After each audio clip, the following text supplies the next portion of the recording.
We're back on Foxborough Rush to respond to all the overreactions floating around this Monday morning. And let's start with one concerning our very own, a guy who's been balling out lately, Drake Maye. Drake Maye will win MVP. Keagan, what do you think? Will is tough, but I've started to see the light a little bit in terms of, can he? Absolutely. There was a stat posted earlier today. It's, the last 3 games, here are Drake May statistics. Here are the last 5 sophomore quarterbacks to have done this. The first 2 on that list are Lamar Jackson, who won the MVP, and Patrick Mahomes, who won the MVP. So we've clearly seen it, as a possibility. Sophomore quarterbacks taking a huge step in year 2, winning MVP. The big thing about that is team success. I don't think the Patriots are good enough for Drake Maye to win MVP. I think he's more than good enough. If you placed him in a little bit better of a situation, absolutely. But right now, with who the Patriots are, with where they're trying to go, they're not quite there yet. I don't quite think it's possible for him to win MVP. I think the will is strong, right? I think candidate would probably be a definite word. And like you said, there's a lot of football left, right? And team success does matter. But for what we've seen since like 2012, it's going to be a quarterback. So we can narrow that down, right? And I think too, what you're seeing from guys like Baker Mayfield, whose team might be able to have serious postseason success. I mean, in doing it with out some of his top targets, right? Irving, Godwin, Evans, and now Ibuka suffering a hamstring injury. So we'll see where that goes for him. I know he was currently on the rise, but I love this. I love that we're able to have this conversation for Drake Maye at week 6 in the season. Very different than what we were talking about last season. I think maybe he got his first start actually week 6 of last year. I could be wrong on that. But just looking at his growth and ability to truly ball out so far this season is incredible. But let's get to the second one, also concerning a former New England Patriot, Bill Belichick. It says Bill Belichick is guaranteed to be fired from UNC before the season ends. UNC is currently sitting 2-3 on the season. Are you believing this, Keagan? Yeah, absolutely. It's not even close. Yeah, I talked about how I missed the Will Campbell thing. Couldn't have been more right about Bill Belichick coaching in college. It was never going to work. If you had a brain, you knew it wasn't going to work. I think before the season ends, I'll take semantics into account. I'll say the season ends when the college football national championship is played in January. If we're using that as the end of the season, absolutely not a doubt in my mind he will not make it past one season with UNC. If you're talking about their last game, I think he'll probably make it to the last game. They'll play out the schedule. I doubt they'll make a bowl game with the way they've looked, but maybe they'll go play in the Boca Raton Bowl and he'll be able to take his girlfriend on a nice vacation before he gets canned, gets a really nice buyout, and then goes and works for ESPN for a few years, because that's your trajectory that they're on right now. You've put a lot of thought into this, Keagan. You've been on this one clearly. I have strong opinions about Bill Belichick based off the last few years. I can't. It makes zero sense to me about how that guy, the guy that we know, the 6 Super Bowls, the greatest coach of all time, has allowed his legacy to devolve into what it's devolved into. It's really unfortunate, but it is what it is. We all see what it is. It's not good.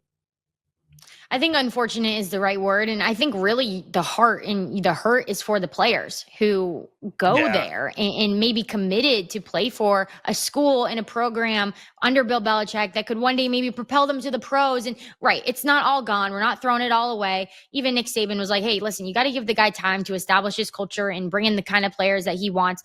However, I think the culture piece of that is what's really stirring a lot of media attention. You have parents speaking out about how this is affecting their children and the pressure too that comes with this situation. So I think it'll be interesting to see how it unfolds. I did like your analysis of just, hey, when is the actual end of the season? Because I think that is a huge factor. I would find it extremely hard to believe that UNC would part ways with him. He is one of the most decorated coaches ever. And right, he needs time. Like all new coaches do need time in order to really show what they're going to do with their program. But we will see how that turns out. It seems like Bill Belichick has been in a lot of our Foxborough Rush conversations throughout this entire season, even though he is no longer in New England. But let's go to the Jets. this one from the Jets, the overreaction. The New York Jets won't win a single game this season. And all I got to say is that the Jets season in no way embodies Aaron Glenn's awesome dance move. So those two things live separately. They are not the same. I think That's that right. they're hoping they will see that again at some point. But is this an overreaction? Do you think the Jets can get a singular win this season?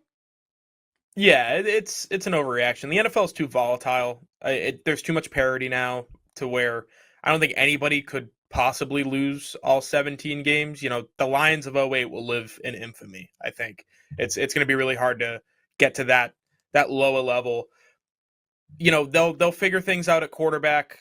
It might not be Justin Fields, but he'll go win you a game by running for like 150 yards or something, or he'll get replaced. Tyrod Taylor is a real backup. He's been doing it for a long time.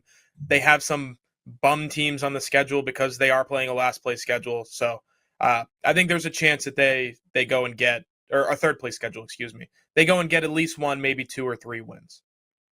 Yeah, there are winnable games coming up for them. They have the Browns, Ravens, and Falcons, all very doable for them, especially too when you look at the Bengals coming up. Joe Flacco still getting acclimated there. So hope Right. is not lost for the Jets, but winning record is probably out the window for that one. But let's take it to Seattle, where JSN is absolutely balling out. Is Jaxon Smith-Njigba the best wide receiver in the league? Is this an overreaction, or are we thinking this is real come week 6?